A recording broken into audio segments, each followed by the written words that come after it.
नमो अरिहन्ताणं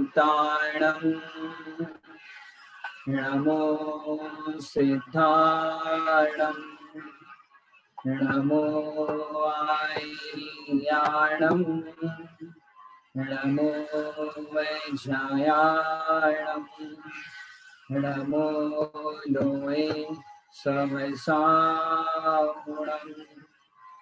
ऐसो पंचणमो यारो सब पाव प्रणासनो मंगलानं च सर्वेषु परमं हवै मंगलम्। बंधुओं, विगत कई दिनों से हमारी चर्चा रामायण पर चल रही है। ये ऐसी रामायण है जिस रामायण को सारे जगत के अंदर इतनी प्रसिद्धि मिली है। इस रामायण की हम क्या चर्चा करें, जिसके अंदर महापुरुषों के जीवन की ये अद्भुत बातें हमको सुनने समझने मिलती है। वास्तव में उनका जीवन ही हमारे लिए आदर्श है। हम तो विचार करते हैं ऐसा जीवन हमारा कब होवे। ज्ञानियों ने तो भजनों में भी ऐसी बातें कही, मेरे कब वे वाह दिन की सुगरी, कि ऐसा जीवन हमारा कब आए कि जब हम ज्ञानी जैसी दशा को पाए।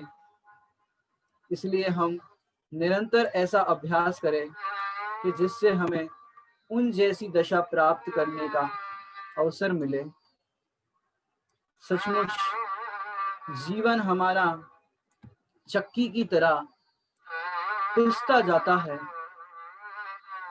इस संसार में जीवन मरण, हानि लाभ, सुख दुख सब पूर्वोपार्जित कर्म के अनुसार प्राप्त होता है। आप जानते होंगे रावण की जो मृत्यु हुई किस कारण से हुई, इसकी चर्चा हम अंत में करेंगे। लंका के अंदर शोक का वातावरण छा गया था और इसके अंदर देखिए तो सारी लंका शोकमय हो गई थी। विभीषण अपने बड़े भाई के शोक में दुखी होकर मूर्छित हो गए थे, सचेत हो गए थे। तत्पश्चात राम ने उन्हें अपने हृदय से लगाकर नाना प्रकार से धैर्य बंधाया। उधर रावण के मरण का समाचार जब उसके रनिवास में पहुंचा तो सारा रनिवास शोक के मारे व्याकुल हो गया था। श्री राम ने विभीषण को धैर्य बंधाते हुए कहा, रोने से क्या लाभ है। मनुष्य जब अकार्य में प्रवृत्त होता है तो वास्तव में तो वह तभी मर जाता है। फिर रावण तो परस्त्री हरण रूपी अकार्य को करने के पश्चात मरा है, अतः उसका शोक क्या करना। जब जीवों को विनाश काल आता है तो उनकी बुद्धि अज्ञान रूप हो जाती है। भामंडल ने भी अति मधुर शब्दों में विभीषण को धैर्य बंधाया और कहा, हे विभीषण, तुमने अरिंदम की कथा सुनी है, जानते हो अरिंदम कौन था। और फिर अक्षपुर नामक एक नगर में एक राजा अरिंदम रहते थे। एक दिन राजा अरिंदम शत्रु पर विजय प्राप्त करके अकस्मात रानी के पास पहुंचे। रानी ने उनकी प्रतीक्षा ही कर रही थी, अतः राजा ने रानी से पूछा, तुम्हें कैसे मालूम हुआ कि मैं आ रहा हूँ? रानी ने कहा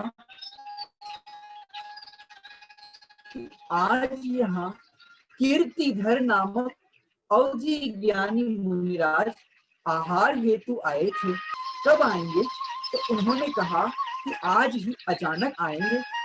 रानी की यह बात सुनकर क्या हुआ, राजा अरिंदम मुनिराज के पास पहुंचे और ईर्ष्या पूर्वक उनसे बोले, हे मुनि, तुम्हें ज्ञान है तो बताओ कि इस समय मेरे चित्त में क्या चल रहा है। तो मुनिराज ने बताया कि तुम्हारे चित्त में ये चल रहा है कि तुम कब मरोगे, इस बारे में तुम विचार कर रहे हो।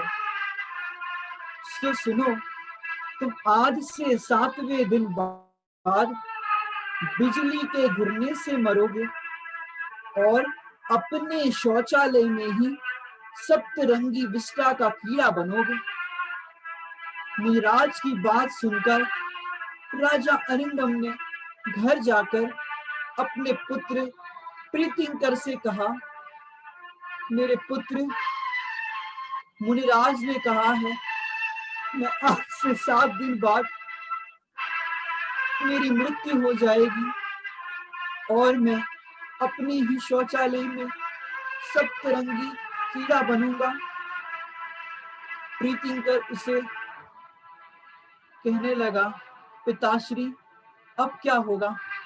पिताश्री ने कहा, यदि मैं उस शौचालय की विष्ठा में कीड़ा बनूं तो प्रीतिंकर तुम मुझे मार देना।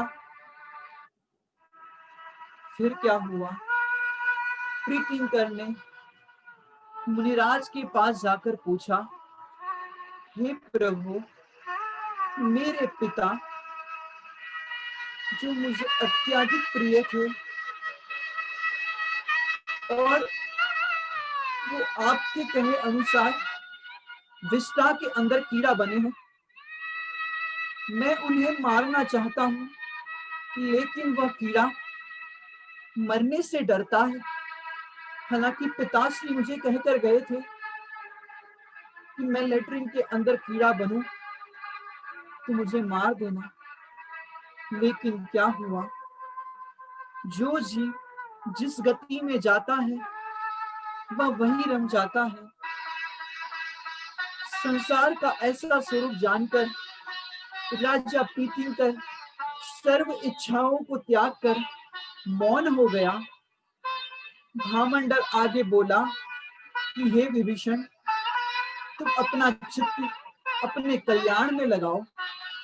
जगत के विचित्र स्वरूप को क्या तुम नहीं जानते? इस प्रकार की प्रतिबोधक कथा सुनकर विभीषण का शोक दूर हुआ। फिर श्री राम ने भामंडल, सुग्रीव आदि सभी से कहा, सज्जन पुरुषों का वैर तभी तक रहता है जब तक बैरी जीवित रहता है, उसकी मृत्यु के बाद नहीं। लंकेश्वर परलोक जा चुके हैं, अतः अब हम उनके उत्तम शरीर का अग्नि संस्कार करना चाहिए। इसके बाद विभीषण के साथ राम और लक्ष्मण लंकापति मंदोदरी आदि 18,000 रानियों के पास गए। सभी रानियां राम लक्ष्मण को देखकर बहुत अधिक विलाप करने लगी। श्री राम ने उनको नाना प्रकार से धैर्य बंधाया।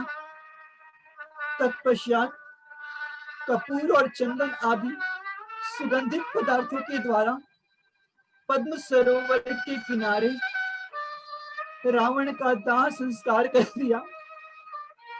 दाह संस्कार के बाद श्री राम उस सरोवर के किनारे बैठ गए। उन्होंने आज्ञा दी कि कुंभकर्ण, इंद्रजीत और मेघवाहन आदि सभी सामंतों सहित उनको छोड़ दिया जाए। भामंडल आदि जाकर उन्हें राम लक्ष्मण के पास ले आए। कुंभकर्ण, इंद्रजीत तथा मेघवाहन इस समय बहुत वैरागी दिखाई दे रहे थे, क्योंकि उनके हृदय में मुनि दीक्षा लेने की भावना उछल रही थी। वे अपने मन में विचार कर रहे थे कि यदि आज बंधन मुक्त हो गए तो दिगंबर मुनि होकर के पानी पात्र में आहार करेंगे। कुंभकर्ण आदि ने राम लक्ष्मण से कहा, आपने देवों द्वारा अजय रावण को युद्ध में जीत लिया है। वास्तव में आप बहुत प्रशंसनीय हैं।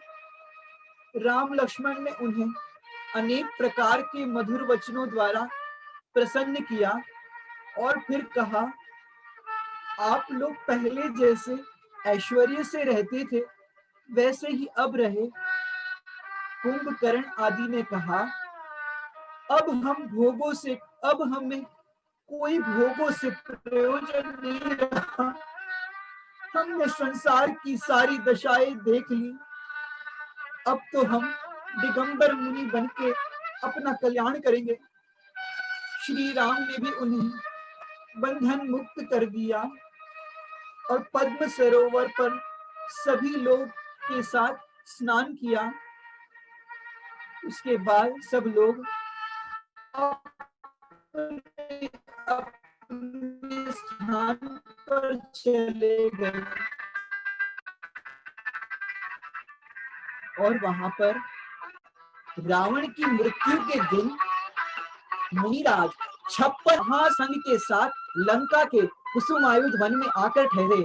सचमुच कैसे होते हैं दिगंबर मुनिराज, और वो भी आकाश में गमन करने वाले 56,000 मुनिराज। वो नीले गगन के तले मुनियों का संग चले। हो नीले गगन के तले मुनियों का संग चले।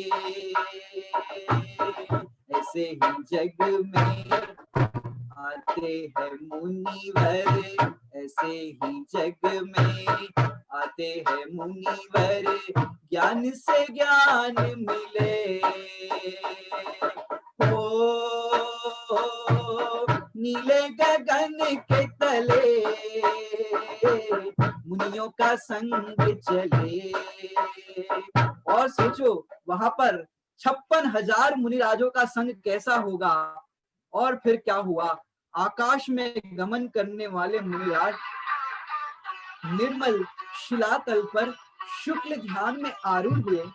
उन मुनि श्रेष्ठ को उसी रात केवल ज्ञान की प्राप्ति हुई।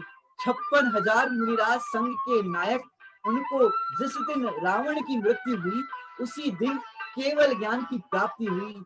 बोलो अनंत वीर केवली भगवान की। और फिर क्या हुआ, यह समाचार जानकर राम ने लक्ष्मण को बहुत प्रसन्नता से सुनाया। समस्त वानर वंशी और राक्षस वंशी विद्याधर, इंद्रजीत, कुंभकर्ण, मेघवाहन आदि सभी राम लक्ष्मण के साथ अनंत वीर केवली के दर्शन हेतु और धर्म श्रवण करने गए। और फिर वहां पर क्या हुआ, राम लक्ष्मण का महाविभूति से लंका नगरी में प्रवेश हुआ। उन्हें देखकर जनता परम हर्ष को प्राप्त हुई। फिर श्री राम ने चमर ढोरने वाली सेविकाओं से मालूम किया कि सीता किस स्थान में विद्यमान है, और फिर उसी स्थान प्रमद नामक उद्यान की ओर चल पड़े। उधर सीता अपने स्वरूप का चिंतन कर रही थी और सीता के समीप जो विद्याधरी थी उसने सीता को कहा कि हे देवी, जिनके ऊपर यह श्वेत छत्र फिर रहा है वही ये मनुष्यों में उत्तम श्री राम आपके पास आ रहे हैं। हाथी से उतरकर श्री राम प्रमुदित मन से सीता के समीप चले राम को निकट आया देखकर सीता उठकर खड़ी हो गई। कौशल्या पुत्र श्री राम रानी विदेहा की पुत्री सीता को अपने समक्ष देखकर इतने हर्षित हुए। आहा हा, कैसा होगा वो दृश्य। रति के समान सुंदरी सीता उनके समक्ष हाथ जोड़कर विनय पूर्वक खड़ी हो गई। जिस प्रकार दया जिन धर्म के निकट आती है, उसी प्रकार सीता राम के पास आई और राम सीता को मिलकर दोनों ने आपस में मिलकर अति प्रसन्नता व्यक्त की। और इसी समय भक्ति भरे लक्ष्मण ने आकर माता सीता जी के चरण स्पर्श किए। सीता जी ने कहा, हे भद्र, महाज्ञानी मुनिराजों ने कहा था कि यह लक्ष्मण नारायण पदवी का धारक है और इसके बड़े भाई बलभद्र है। यह बात अब सिद्ध हो गई। सच है, निर्ग्रंथ मुनियों के वचन कभी व्यर्थ नहीं जाते। और तभी प्रेम से भीगा हुआ भामंडल भी वहां पर आ पहुंचा और अपनी बहन सीता से अति स्नेह पूर्वक मिला और फिर राम सीता के साथ उनको लेकर ऐरावत के समान हाथी पर चढ़े और रावण के महल में पहुंचे। रावण के महल में भगवान शांतिनाथ का अति मनोहर मंदिर था। श्री राम हाथी से उतरे और भगवान के दर्शन हेतु मंदिर में आ गए। वहां उन्होंने और सीता ने कुछ समय तक नित्य कायोत्सर्ग की प्रतिज्ञा की। उसके बाद हाथ जोड़कर शांतिनाथ भगवान की स्तुति पड़ी। और कैसी पड़ी? प्रभु शांत छवि तेरी अंतर में है समाई। प्रभु शांत छवि तेरी अंतर में है समाई। प्रत्यक्ष देख मूर्ति शांति हृदय में छाई। प्रभु शांत छवि तेरी। और फिर भगवंतों को देखकर कैसे भाव हुए?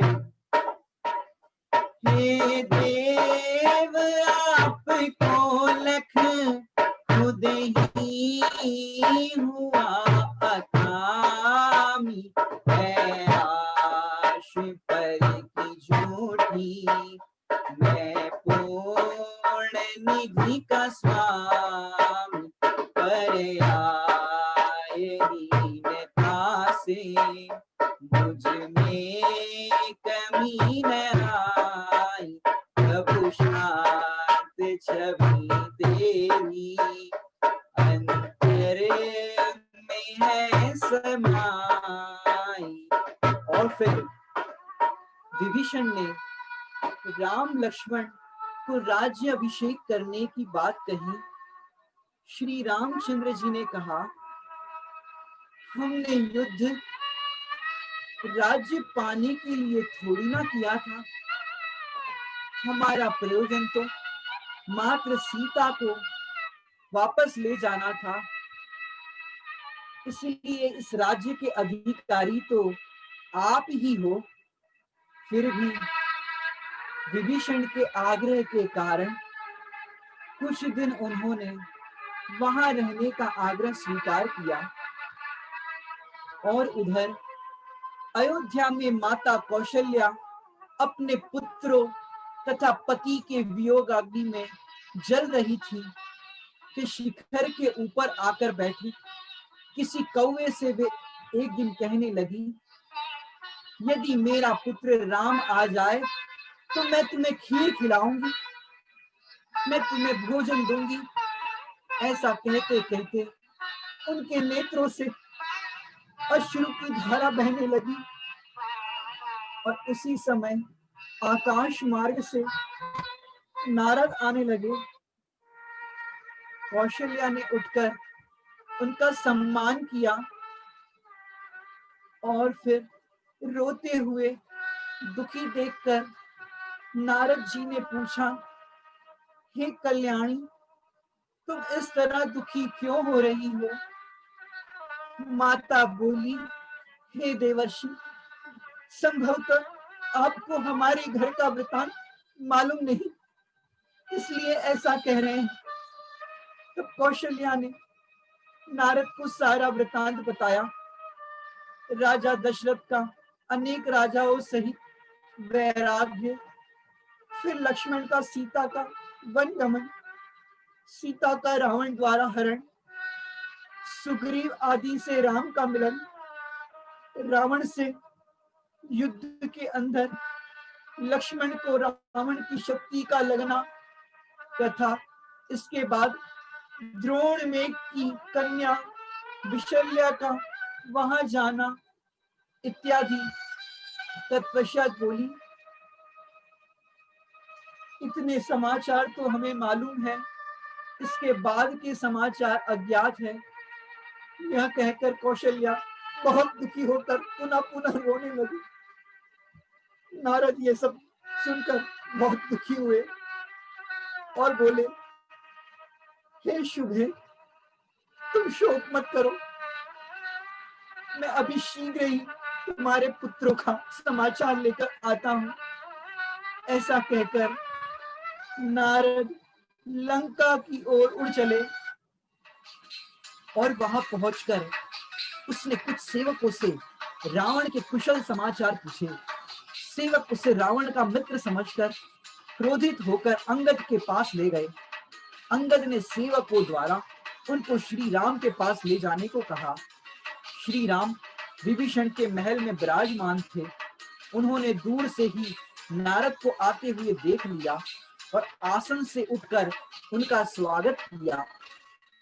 राम लक्ष्मण नारद से मिलकर अति प्रसन्न हुए।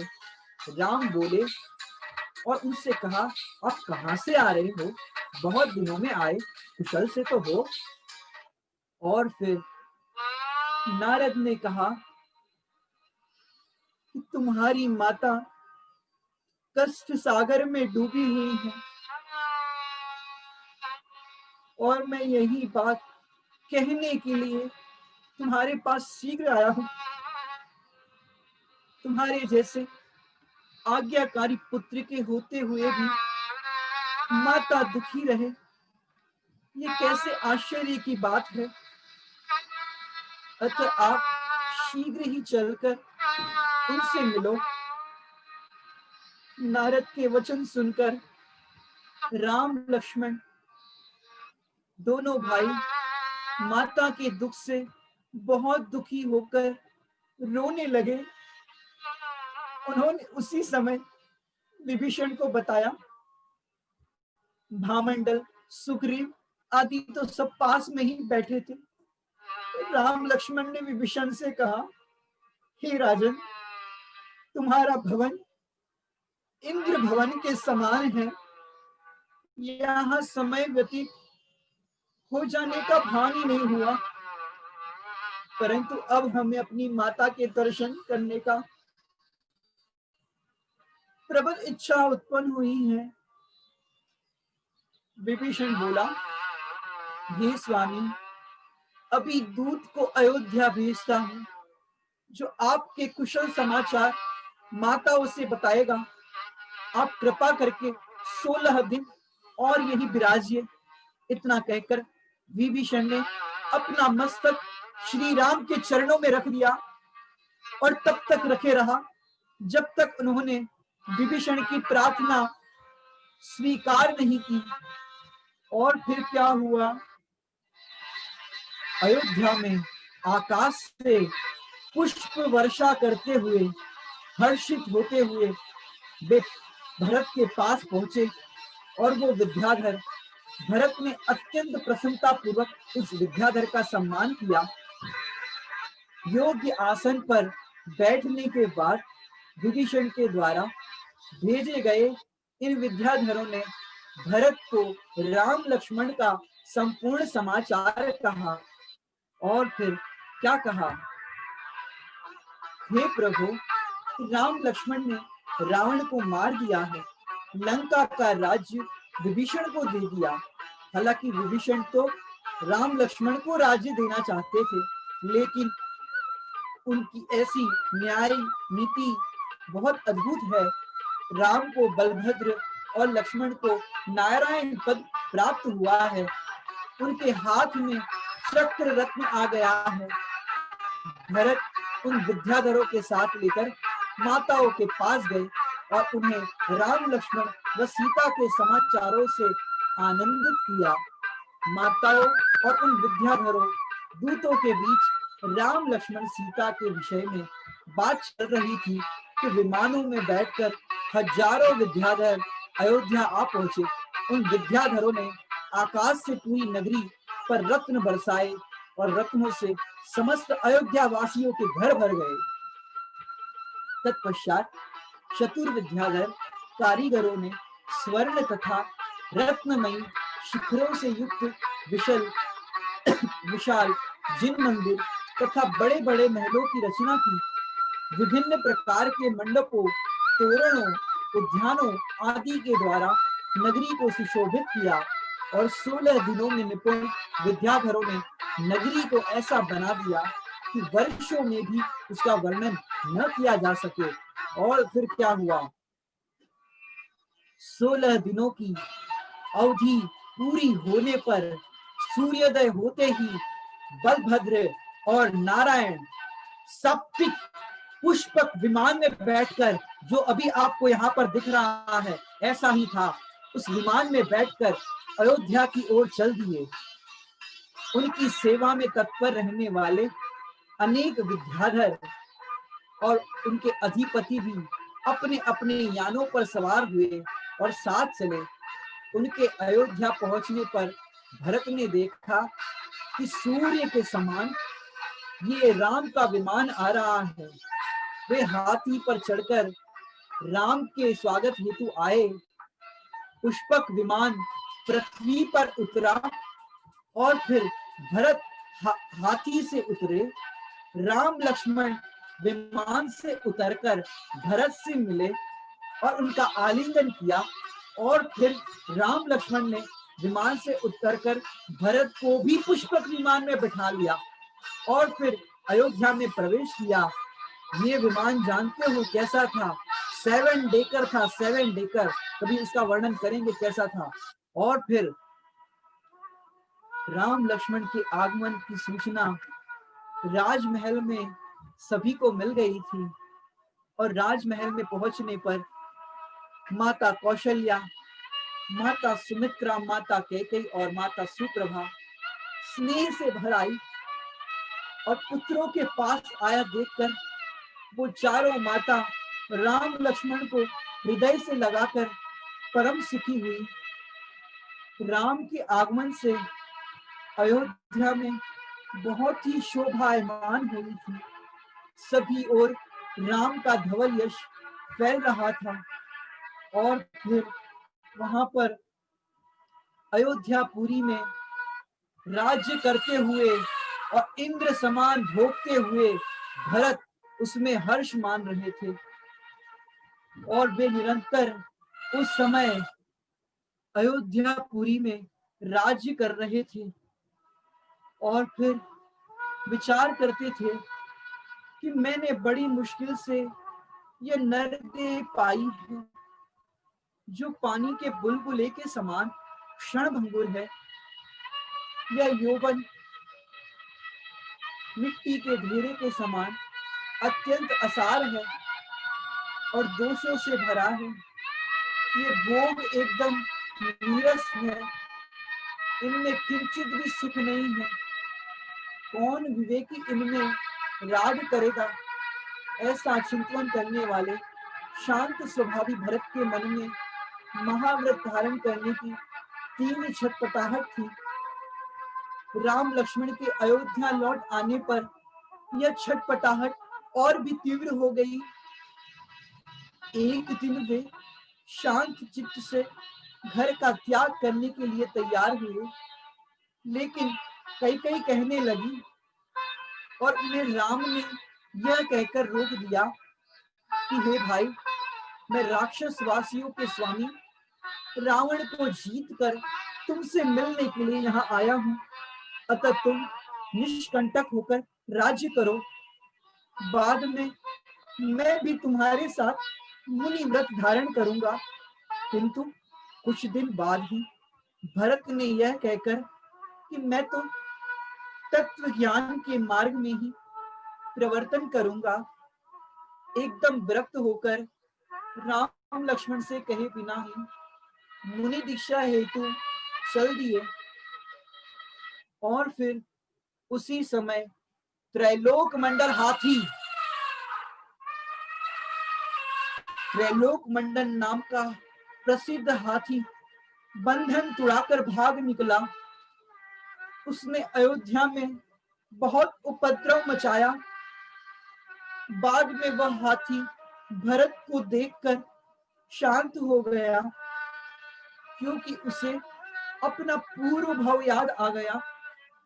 भरत ने उसे मधुर वचनों में कहा, अहो गजराज, तू किस कारण ऐसे क्रोधित हुआ है?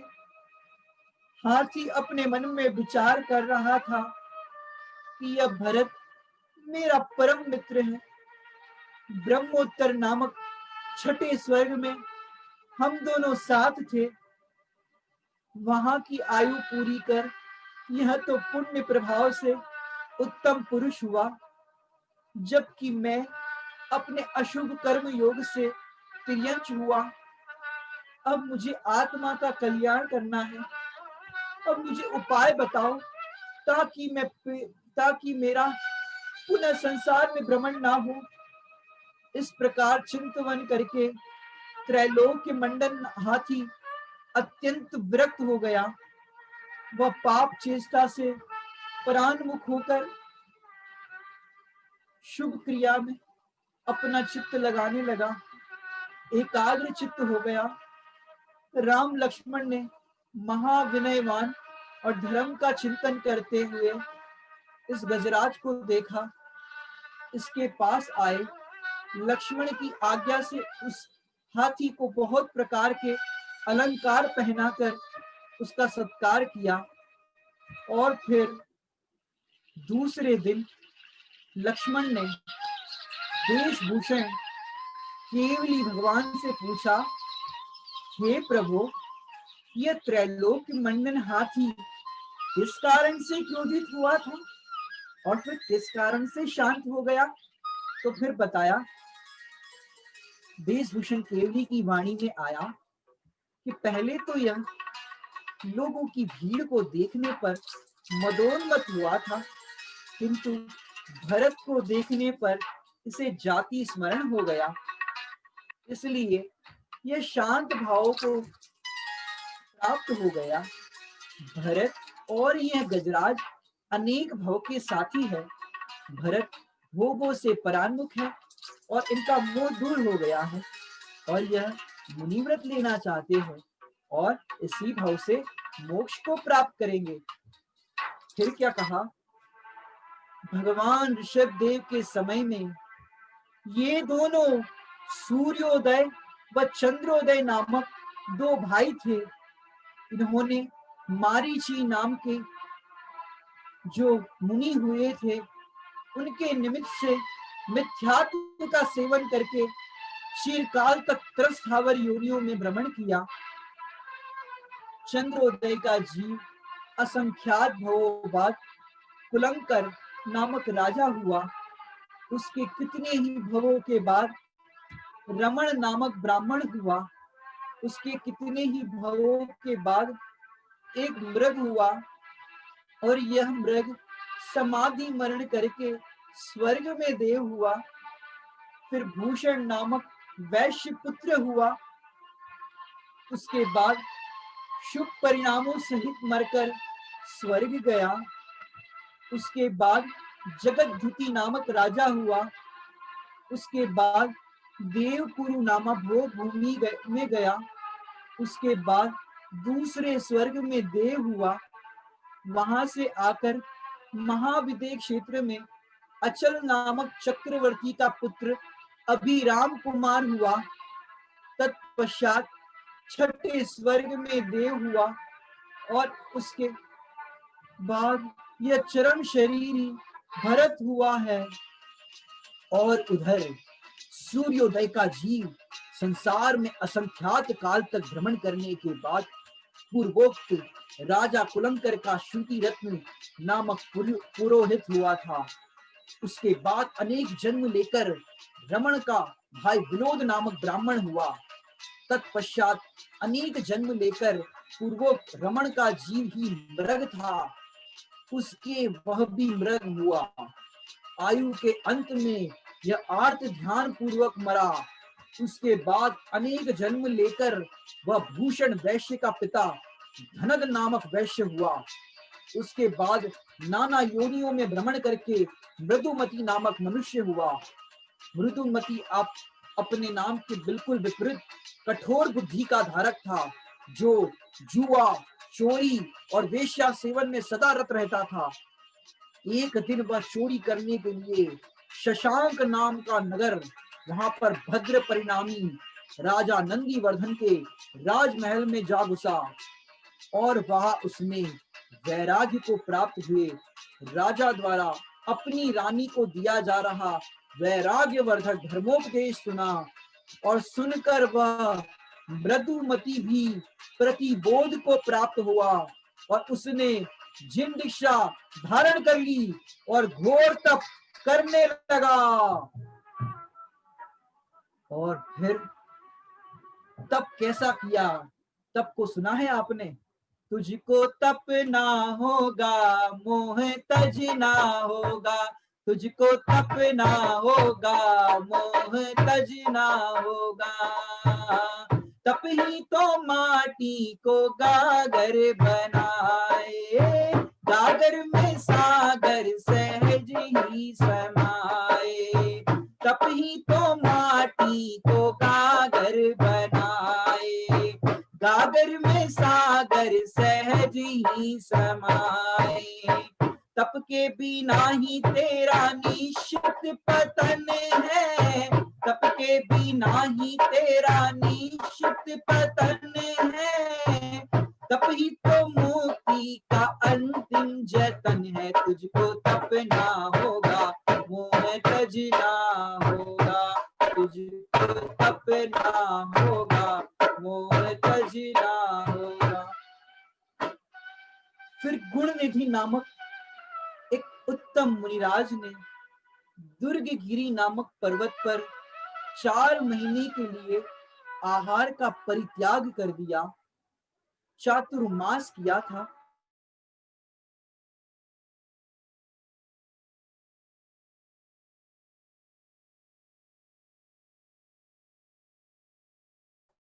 अरे मुनिराज तो वर्षा योग में अपने स्वरूप का भान करने लगे। अरे आकाश मार्ग से विहार कर संयोग की बात है आलोक नगर में आ पहुंचे और वहां के नगर वासियों ने उन्हें वही चातुर्मासी मुनिराज समझा, क्योंकि पूर्व में एक तपस्वी चारण रिद्धिधारी मुनिराज 4 महीने के उपवासी थे और वो उसी स्थान पर थे। लेकिन वर्षा योग पूरा होने पर वे वहां से विहार कर गए और फिर उनसे पूछा कि हे मुनिराज, आप वही मुनि श्रेष्ठ है ना, जो पर्वत पर उपवास धारण कर चातुर्मास कर रहे थे। मृदुमती मुनि ने अपना सिर नीचा कर लिया, किंतु यह नहीं कहा कि मैं वह नहीं हूं। इस प्रकार मृदुमती मुनि ने मायाचार किया और फिर गुरु के पास जाकर अपने दोषों का प्रायश्चित किया और फिर गुरु के पास अपने दोषों के प्रायश्चित करने के फलस्वरूप ही मायाचार का फल तो आया ही आया और वो त्रैलोक्य मंडन नाम का हाथी हुआ। अब यह जाति स्मरण के बाद अत्यंत शोक और शांतता को प्राप्त हो गया है। अब यह श्रावक के व्रत धारण करके देव होगा और यह भी निकट भव्य है तथा शीघ्र ही मोक्ष सुख को प्राप्त करेगा। फिर गुरुओं से चरणों में नतमस्तक भरत ने नाना कुयोनियों में चिरकाल तक भ्रमता हुआ वह बहुत दुखी हो गया और वह हाथ जोड़ करके कहने लगे, अतः मुझे मोक्ष के कारणभूत जिन दीक्षा प्रदान कीजिए। यह कहकर भरत ने केवली भगवान की आज्ञा अनुसार समस्त धन वैभव का परित्याग करके अपने हाथों से केश लोच करके महाव्रत धारण करके दिगंबर दीक्षा धारण की। भरत से अनुराग रखने वाले सहस्त्राधिक राजा भी अपने समस्त वैभव का त्याग करके दिगंबर मुनि हो गए और भरत के वैराग्य के समाचार सुनकर माता कैकेयी बहुत विलाप करने लगी। राम लक्ष्मण ने उन्हें नाना प्रकार से संबोधित करके धैर्य बंधाया, जिससे प्रतिबुद्ध होकर कैकेयी अपने अज्ञान की निंदा करने लगी। धिक्कार है इस स्त्री पर्याय को, जो महादोषों की खान है। यह स्त्री पर्याय अत्यंत अशुचि और विभत्स नगर के मोरी के समान है। ये जिसे लोग विवाह कहते हैं, जिसे लोग मंगल सूत्र कहते हैं, ये भव भव का बंधन है। जिसे लोग सिंदूर की लाली कहते हैं, ये भव भव की लाली है। स्त्री पर्याय के दुख को कहाँ तक हम वर्णन करें। हे प्रभु, अब मैं अपना कल्याण ऐसे करूं कि मुझे पुनः स्त्री पर्याय धारण न करनी पड़े और मैं संसार समुद्र से तर जाऊं। और वो कैकेयी के आंखों से अश्रु की धारा बहने लगी। अरे, संसार की कैसी विचित्रता है। स्त्री पर्याय के दुखों को अब तो हमको सहा नहीं जाता। अब तो मैं अपने कल्याण के मार्ग पर बढ़ूंगी।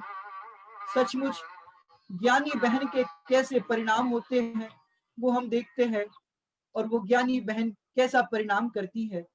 मैं तो छोड़ चली गतियों का भेष, सिद्धों का घर प्यारा लागे। ओ मैं तो छोड़ चली गतियों का भेष, सिद्धों का घर प्यारा लागे।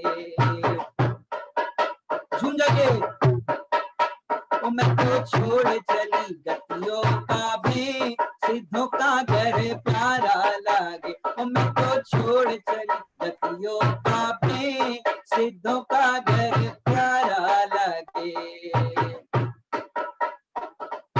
हमको यहाँ अच्छा नहीं लगता, हमको यहाँ अच्छा नहीं लगता, यहाँ हमारा कोई न दिखता, यहाँ हमारा कोई न दिखता।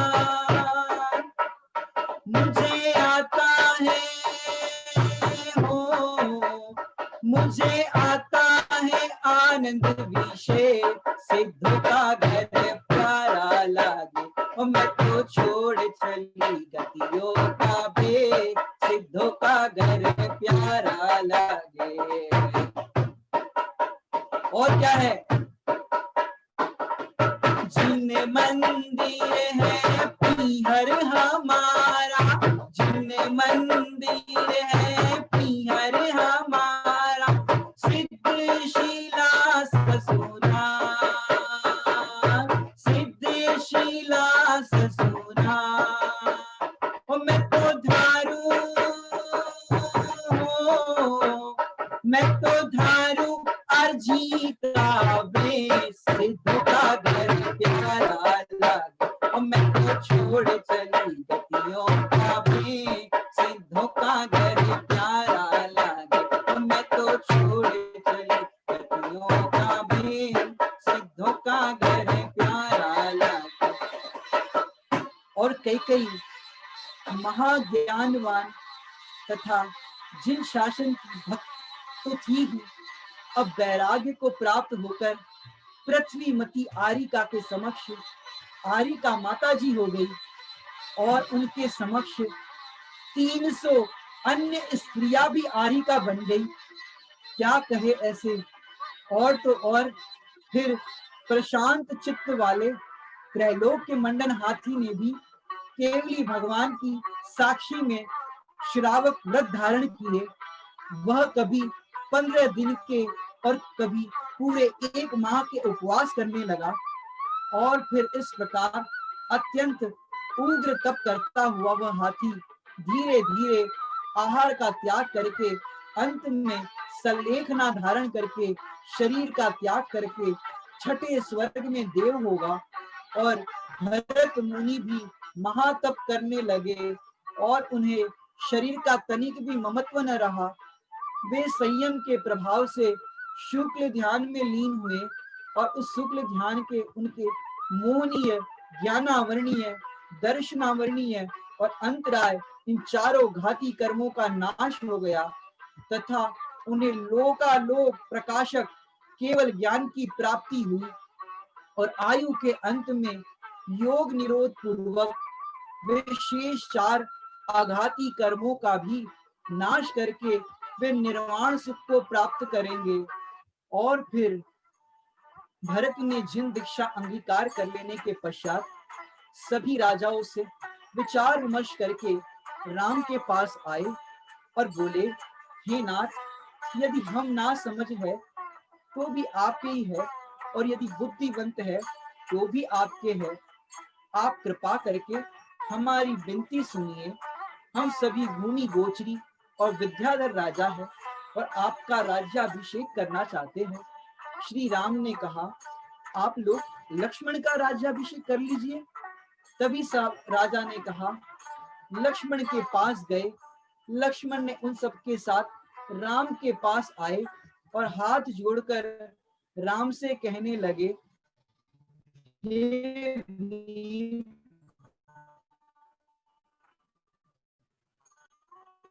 राज्य के स्वामी आप ही है। राम ने कहा, हो, अतः तुम्हारा ही राज्य, दोनों का ही राज्य अभिषेक होना तय हुआ। समस्त भूमि गोचर विद्याधर द्वारा विधि पूर्वक राम, लक्ष्मण और उनकी पटरानियां सीता और विशल्या राज्य अभिषेक हुआ।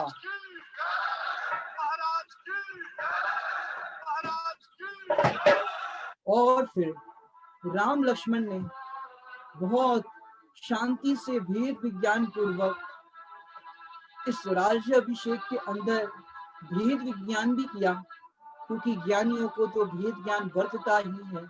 और उधर मंदोदरी ने भी अपनी 18,000 रानियों के साथ और तो और जब उनकी दीक्षा हुई उस समय 48,000 विद्याधरणियों ने दीक्षा ली थी। कैसा अद्भुत दृश्य होगा, 48,000 माता जी। और फिर यहाँ राम लक्ष्मण ने अति प्रेम से अपने भाई शत्रुघ्न से कहा कि भाई, जो भी देश तुम्हें अच्छा लगे वहां का राज्य ले लो। शत्रुघ्न ने कहा, मुझे मथुरा का राज्य दीजिए। राम बोले, हे भाई, वहां तो राजा मधु का राज्य है जो रावण का दामाद है। फिर उसे शमरेंद्र ने शूल रत्न भी दे रखा है, अतः मथुरा का ही हट मत करो। शत्रुघ्न बोला, मैं कुछ नहीं जानता, मुझे तो मथुरा का ही राज्य चाहिए। शत्रुघ्न को मथुरा का राज्य मिलेगा कि नहीं मिलेगा, जानने के लिए देखिए अगला एपिसोड।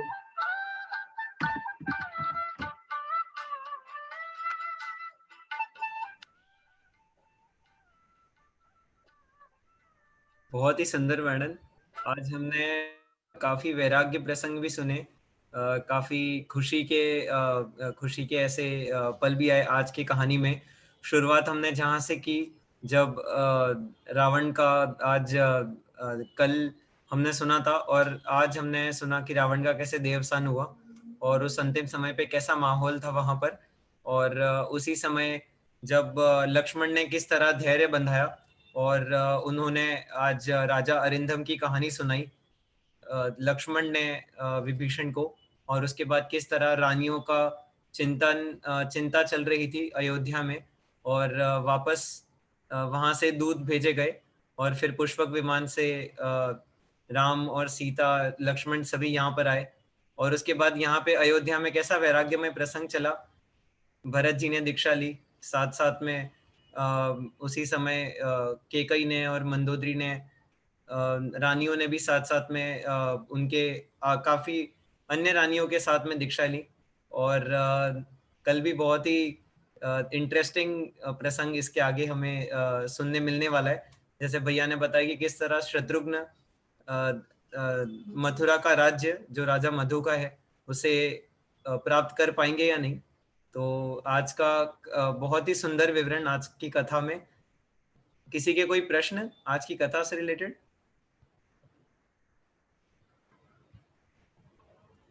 किसी के कोई प्रश्न हो तो आप हैंड रेस कर सकते हैं। हाँ, जितेंद्र मासा जी। जय जिनेन्द्र। जय जितेंद्र। जो अन्य मतों में रामायण में जो बताते हैं सीता का जो अग्नि में ये करते हैं उसका, तो ये कहाँ तक सही है? जैसा आपने इसमें इसमें जैनों में नहीं बताया तो उसका क्या?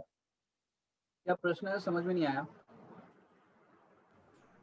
जो जैसा सीता का वहां से जैसा रावण के यहाँ से ये होता है, तो फिर राम उनको सीता बोलती है कि जैसा भाई दूसरे अन्य मतों में जैसा कहते हैं कि भाई रामायण में कि भाई सीता का सीता बोलती है कि जैसा उसका जैसा ये नहीं है, मुझ पे विश्वास कीजिए, ऐसा मुझ पे विश्वास है कि नहीं, ऐसा तो ऐसा अन्य मतों में है, ऐसा अग्नि परीक्षा होती है उसकी बारे अग्नि में परीक्षा होती है। हाँ, हाँ, उसके बाद हाँ, तो वो तो अभी आपको आगे सुनना पड़ेगा। अभी तो जस्ट अयोध्या में प्रवेश हुआ है और प्रवेश होने पर जो हुआ है वो हमने आपको दृश्य दिखाया है। और उसके लिए आपको आगे की कथा सुनोगे तो धीरे धीरे पूरा आपको जो सुना है और कुछ नहीं सुना है वो भी समझ में आएगा आपको। इसमें साथ ही एक और एक बात है, हमने भी जो टीवी पर आई थी रामायण वो देखा था, तो उसमें जैसे मासा जी पूछ रहे हैं वो यही बात है कि वहां उसमें ऐसा दिखाया था कि लंका में भी एक बार वहां पर हुआ था उनका हाँ अग्नि हाँ परीक्षा। शायद ये उनका सवाल है, तो हाँ। हमारे लंका आगे में अपने यहाँ पर लंका का कुछ नहीं आता है कि लंका में इस तरह का हुआ हो, अपने यहाँ ऐसा कोई प्रसंग नहीं आता। अच्छा, और बाकी आगे का प्रसंग तो कैसा क्योंकि रहेगा? लंका में परीक्षा देने का प्रश्न ही नहीं होता। और दूसरी बात कि वो जानते थे कि मेरी सीता पवित्र है, निर्दोष है, और ये जान करके ही वो लेकर के आए थे। और हनुमान जी ने भी पूरा वृतांत सुना दिया था कि वो आपके नाम की रट लगा करके बैठी है सीता, और उनने भोजन का भी त्याग कर दिया था कि जब तक मेरे रामचंद्र जी के कुशल समाचार नहीं मिलते। इतना सब कुछ प्रमाण अब काफी है, और बाकी अपन विशेष चर्चा आगे की कथा में बताएंगे सब। जरूर। हाँ, और किसी के कोई प्रश्न? ठीक है, जिनवाणी स्तुति कर लें भैया। हाँ आप ले लीजिए। हाँ।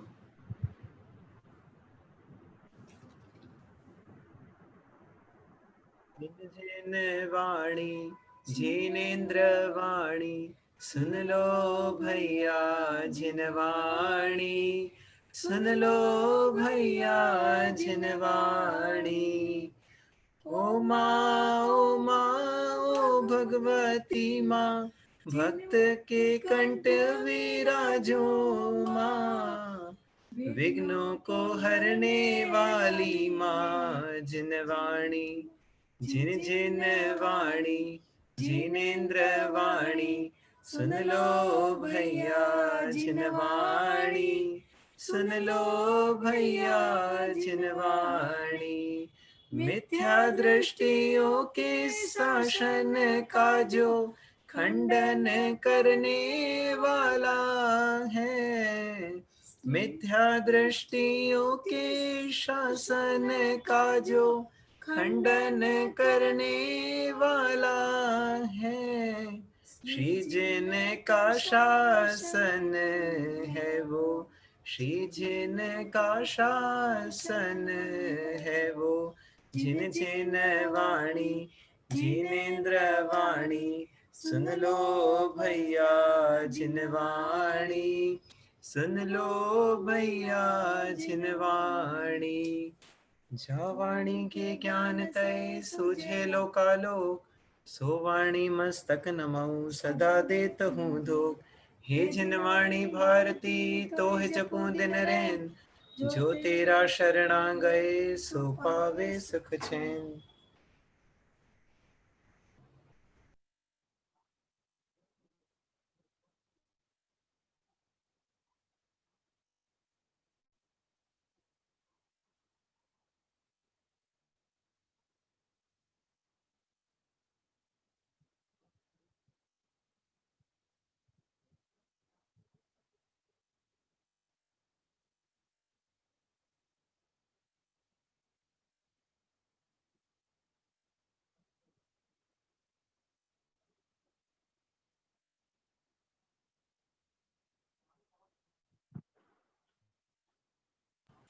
बोलिए द्वादशांग जिनवाणी मात की जय हो। सनातन दिगंबर जैन धर्म की जय हो।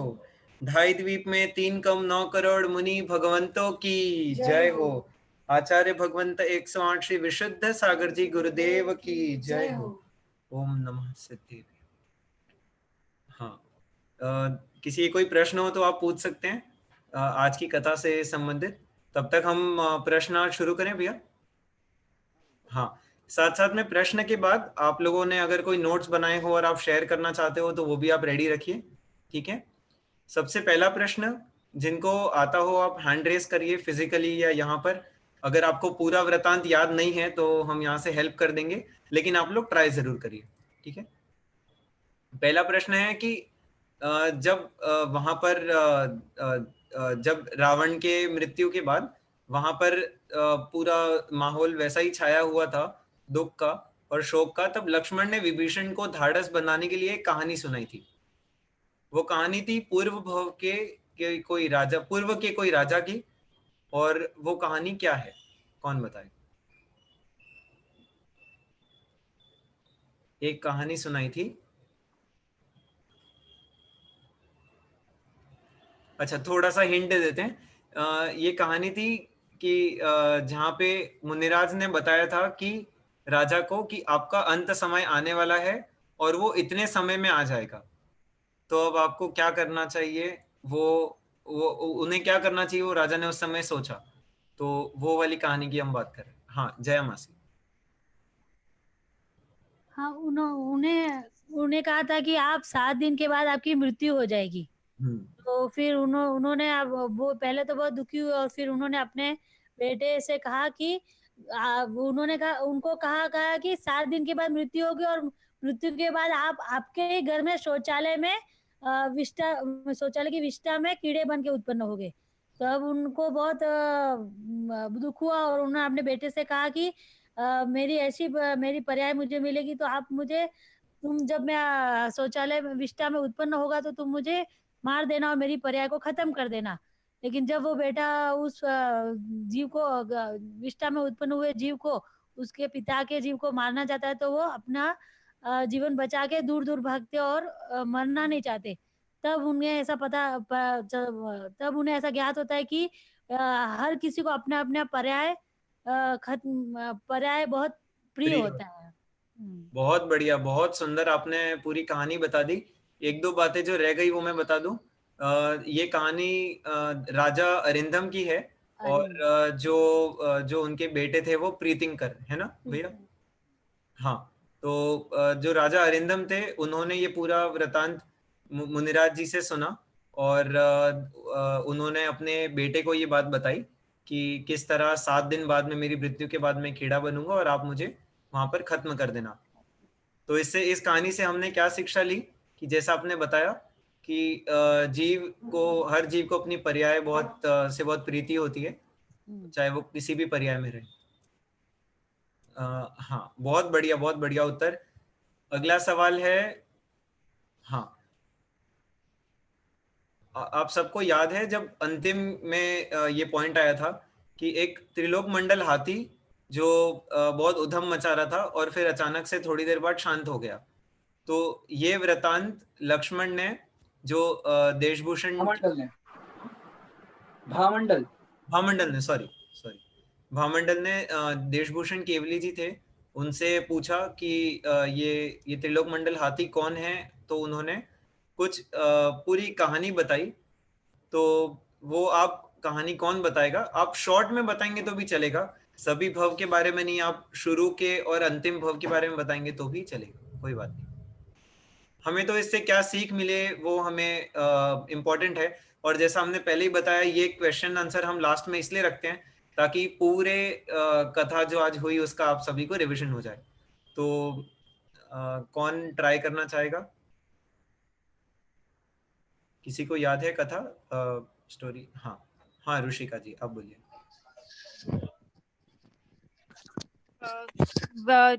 जो को त्रिलोक मंडन हाथी था, वो कुछ भाव के बाद वो कुलंकर का पुरोहित सुतिरक्त बना। उसके कुछ भावों के बाद ब्राह्मण नामक जो ब्राह्मण था उसका भाई विनोद हुआ। उसके कुछ सालों के बाद वह भी मृग बना और भूषण वैश्य का पिता था। उसके बाद वह मृदी नामक मनुष्य हुआ, जो वह बहुत आर्त ध्यान करता था और वो बहुत कठोर बुद्धिधारक था, चोरी आदि करता था। जो शशांक नामक राजा शशांक नाम के नगर में राजा नंदीवाहन के महल में जा पूछा और वहाँ वह वैराग्य सुना रहा था अपनी पत्नी को। तो वह सुनकर उसने भी दीक्षा ग्रहण कर ली और तपस्या करता रहा, तपस्या की। उसके कुछ बाद गुण निधि नामक मुनिराज दुर्गति पहाड़ पे 4 महीने का उपवास करके चतुर्मास कर रहे थे। और वह किसी नगर में आलोक नगर में जाकर जा पहुंचा। वहां उन्होंने ऐसा बोला, वहां जाके वो आहार के लिए पहुंचा। तो जब किसी ने पूछा कि आप वही 4 मास उपवास वाले हैं, तो उसने कुछ जवाब नहीं दिया और मुंह नीचे कर लिया। तो उसने मायाचारी की, जो हमें नहीं करनी चाहिए। और वही बाद में मरकर त्रैलोक मंडन हाथी हुआ और बाद में मरकर वह देव होगा और फिर कुछ भाव के बाद वह मोक्ष जाएगा। बहुत बढ़िया, आपने इसके बाद के आने वाले 2 प्रश्नों का और उत्तर दे दिया। तो बहुत बढ़िया। हम देखते हैं यहाँ पर प्रतिदिन हमारी क्लास चलती है। कुछ साधर्मी है जो नोट्स पूरा बनाते हैं, आप लोग लिखते भी हैं। और ऋषिका जी आप भी नोट्स बनाते हैं, और भी हमारे साधर्मी है वो नोट्स बनाते हैं, जवाब भी दे पाते हैं। तो लिखना बहुत अच्छी हैबिट है, इससे रिकॉल वैल्यू यानी याद ज्यादा रहता है। मैं मानता हूँ आप अभी जो लिख रहे हैं वो आप शायद उसको बाद में रेफर नहीं कर पाओ, क्योंकि ये बीच बीच में 1-2 पॉइंट्स होंगे। लेकिन अभी के लिए जितना आपने सुना उनमें से कुछ शब्द भी अगर धारणा ज्ञान में रह गए, जैसे अभी मुझे हमेशा याद रहेगा कि राजा अरिंदम वो थे और उनके बेटे प्रीतिंकर थे, और ये उनकी कथा है जो 7 दिन में जिनकी मृत्यु होने वाली है। तो ये लिखने से ही याद रहता है। तो आप लोग सब लिखिए और कोशिश करिए कि आप उसको जब प्रश्न पूछे जाएं, अगर आप हैंड रेस करके आंसर नहीं करना चाहते तो भी कोई बात नहीं, लेकिन खुद वहां पर घर में बैठ के रिवाइज कर सकते हैं तो आपको हमेशा याद रहेगा। बहुत बढ़िया आपने उत्तर दिया डिटेल में। स्टार्ट में थोड़ा सा मैं एक पॉइंट ऐड करना चाहूंगा कि ये जो जिनकी कहानी बता रहे हैं त्रिलोक मंडल हाथी, और जो भरत हैं, ये भरत को देख के क्यों उनको ऐसा भावना उत्पन्न हुई, क्यों वो हाथी उद्विग्न हो गया, क्योंकि ये जो भरत और जो त्रिलोक मंडल हाथी के पूर्व में जब से आज चर्चा में आई, ये बात आई कहानी में, तभी इन्होंने मारीची के समय में मिथ्या उपदेश सुन के यही दो मुनिराज थे, और उसके बाद से इनका भव चला आ रहा है। और भरत ने धीरे धीरे ऊर्ध्व गति प्राप्त होते हुए और सम्यक की प्राप्ति करके आज मतलब सम्यक मार्ग पे लग के आज भरत यहाँ पे दीक्षा ले रहे हैं। और त्रिलोक मंडल हाथी ने यही दृश्य देख के वो थोड़ा उद्विग्न हो गए, लेकिन बाद में वो शांत भी हो गए। तो और बाकी आपने जो डिटेल में पूरा उत्तर दिया वो बहुत बढ़िया उत्तर दिया आपने। अगला प्रश्न, केकई ने दीक्षा ली थी, कौन से माता जी से दीक्षा ली थी और कितने रानियों के साथ दीक्षा ली। ये बात तो लास्ट में आई थी, याद रहनी चाहिए सभी को। हाँ पवित्रा जी बोलिए। पृथ्वीमती माता जी। बहुत सुंदर उत्तर। आपको नंबर ख्याल है कितने और कारिका माता जी साथ में दीक्षा? 48,000। 48,000। नहीं 48,000 तो बाद में नंबर आया था, लास्ट में नंबर आया था। हाँ वो मेरे को याद नहीं है। कोई बात नहीं। 3,000 रानियों के साथ में केकई ने, एक मिनट सॉरी, हाँ निखिल भैया 300 कई में 300 है। 300 है, हाँ। तो नंबर रॉन्ग है, ठीक। तो केकई ने 300 रानियों के साथ में आरिका दीक्षा ग्रहण की पृथ्वीमती माता जी से। बहुत सुंदर उत्तर। आखिर में जो लास्ट आज जहां पर हमारी कहानी आज कंक्लूड हुई, उस पर सवाल है कि शत्रुघ्न ने कौन सा राज्य मांगा राम जी से। तो राम जी ने उन्हें कहा कि आपके जो मनपसंद राज्य हो वो आप ले लीजिए और राज करना शुरू करिए। तो शत्रुघ्न ने कौन सा राज्य मांगा और वो राज्य किनका था, किनका है?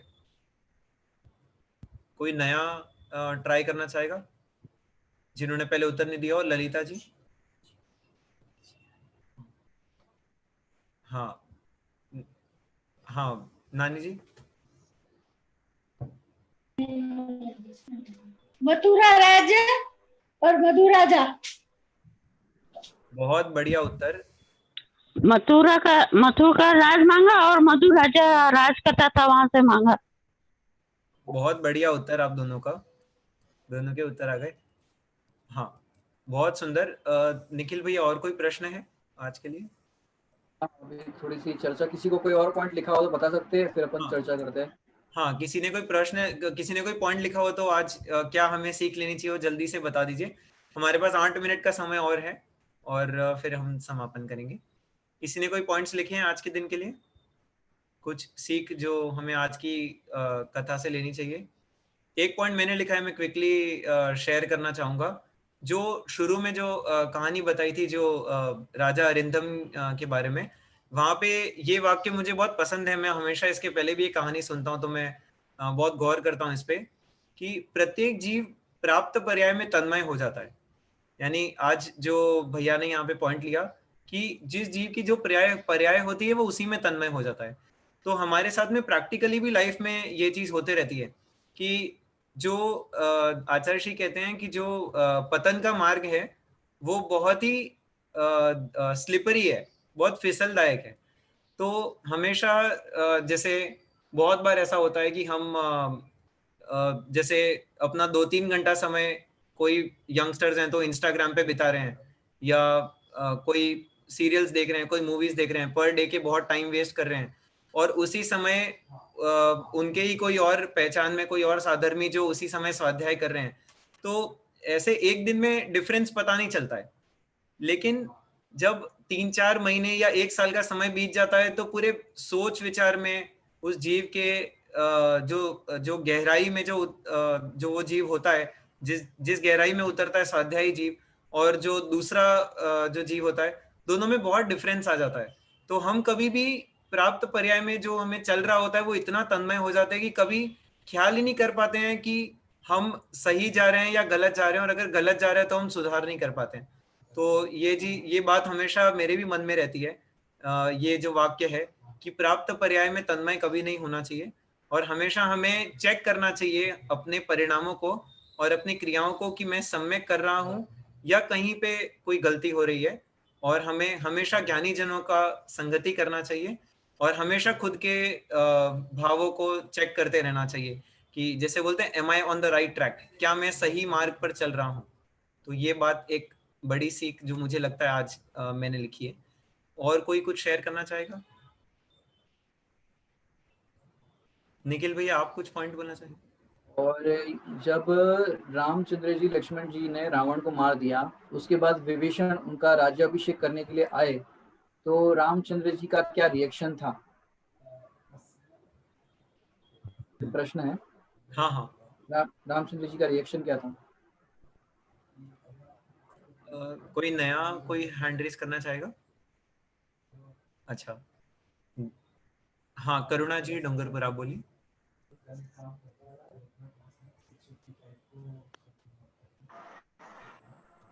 हेलो। हाँ बोलिए। हेलो, ये जी की कम कर देना। हाँ बोलिए, आपकी आवाज आ रही है। आ रही आवाज? हाँ आ रही है, बोलिए। हमने युद्ध पाने के लिए हमने युद्ध इसलिए नहीं किया कि राज्य पाने के लिए, हमने तो सीता के लिए किया था। हेलो। हाँ समझ में आ गई।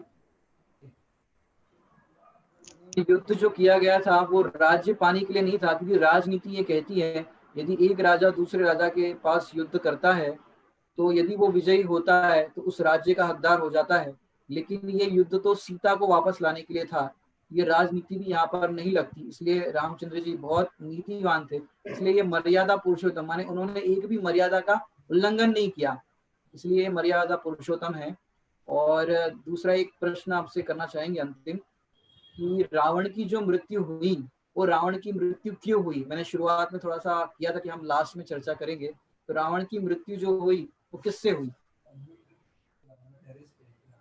हाँ, किससे हुई रावण की मृत्यु?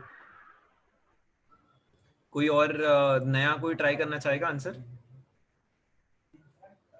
ठीक है, ललिता जी आप हैंड रेस कर रहे हैं ना? हाँ बोलिए, खुद को अनम्यूट करिए वहां से। हाँ, रावण से प्रतिनारायण था और लक्ष्मण नारायण था। नारायण के हाथ से प्रतिनारायण की मृत्यु होती है। वो एक लॉजिक है कि भाई नारायण प्रतिनारायण का इस तरह का होता है, बट किससे हुई? हमारा प्रश्न ये है। इससे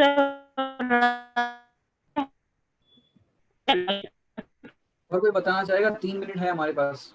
हाँ हाँ, निखिल भैया क्या आपका सवाल ऐसा है कि किस कारण से हुई, या रावण की क्या गलती थी जिस वजह से हुई? आप कोई भी एंगल लगा दो, किससे हुई, हमारा तो ये प्रश्न है, रावण की मृत्यु किससे हुई। तो इसमें आप कोई भी नए नए एंगल में सोचना चाहता हूँ इसमें। हाँ, कोई ट्राई करना चाहेगा? तो आप समझ रहे हैं भैया कैसा प्रश्न पूछा उन्होंने, तो आप बता सकते हैं कि कोई आपने भी एंगल बता सकते हो उसका। अब आज 9th डे और है मैं चाहता हूँ सरल कर देता हूँ, चारों अनियोग आप उसको उत्तर चारों अनियोग से दे सकते हैं। अब सरल कर दिया हमने। हाँ, चारों अनियोग से दीजिए आप। रतन दादाजी आप बोलिए। अहंकार के कारण। और अहंकार, बहुत बढ़िया उत्तर। और किसी के कुछ पॉइंट्स? चारों नियोग से अपन थोड़ा सा चर्चा करना चाहते हैं। जल्दी हैंड रेस करिए, जो पॉइंट्स आते हैं हम अनम्यूट करेंगे। कुछ भी बोल सकते हैं, आंसर आपके मन में जो भी आ रहा हो। मान की वजह से कि वो चाहते थे कि मैं अहंकार मान करेक्ट है। और किसी को कुछ पॉइंट? तो ज्यादा किसी का भी आ नहीं रहा है, सब सोच में पड़े हैं, फिर भी मैं चलो बता देता हूँ कि रावण की मृत्यु अगर चारों अनियोग से देखा जाए तो आप अन्य मत के साथ देखोगे तो वहां तो कहेंगे भाई राम ने रावण को मारा, ये भी आपने सुना होगा। तो इसका एंगल भी कुछ लेखन शैली में थोड़ा मैं इशारा किया था मैंने, क्योंकि जिसके जो सेवक होते हैं वो विनर कहलाता है, ये आपने सुना होगा। लक्ष्मण जी राम के साथ थे, भले ही लक्ष्मण ने मारा हो, माने जो बॉस होता है अगर वो एम्प्लॉय उसका कुछ भी काम करता है तो बॉस को उसका मिलता है, मतलब आप समझ सकते हो। इसी तरह राम की सेना कही जाती थी और लक्ष्मण ने मारा, फिर भी क्या कहा जाएगा भी रामचंद्र जी ने मारा, वो अन्य मत का इस तरह से कंक्लूजन निकलता है। और यहाँ पर अपन कहे प्रथमान योग से, अगर पुराण की अपेक्षा से कहे तो लक्ष्मण ने मारा रावण को। किससे हुई? कि भाई लक्ष्मण से हुई।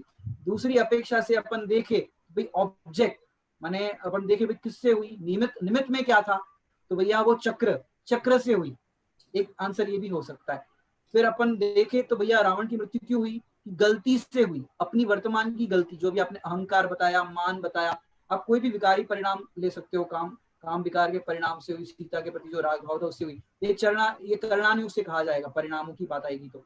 और फिर ये हो गया प्रथमानुयोग, फिर चरणानुयोग और कर्णानुयोग। अब द्रव्यानुयोग से थोड़ी बात करें, यह रावण की मृत्यु हुई है कि नहीं हुई है? यह रावण की मृत्यु नहीं हुई है। क्यों? देह मरे पर मैं नहीं मरता, अजर अमर हूं आत्मस्वरूप। माने लोग आज भी उस रावण के पुतले जलाते हैं और उसकी अनुमोदना करके मेले में देखने जाते हो, जहां भी लगता हो अनुमोदना करते हुए रावण को जला दिया, 10 सिर वाला रावण जला दिया। तो भैया वो आप भाव हिंसा का पाप कर रहे हो इस तरह के प्रकरण में जुड़ करके। तो इस तरह के प्रकरण में जुड़े नहीं, अनुमोदना ना करे। और वास्तव में आपको रावण का भी कैरेक्टर क्या था वो अपने पुराण के माध्यम से पूरा देखा है कि किस तरह के ये रावण माने दशानन थे। रावण नाम किससे पड़ा ये हम आपको आगे बताएंगे। ठीक है, ये समय आपका हो गया है। बहुत बढ़िया उत्तर दिया निखिल भैया ने, बहुत बढ़िया समाधान।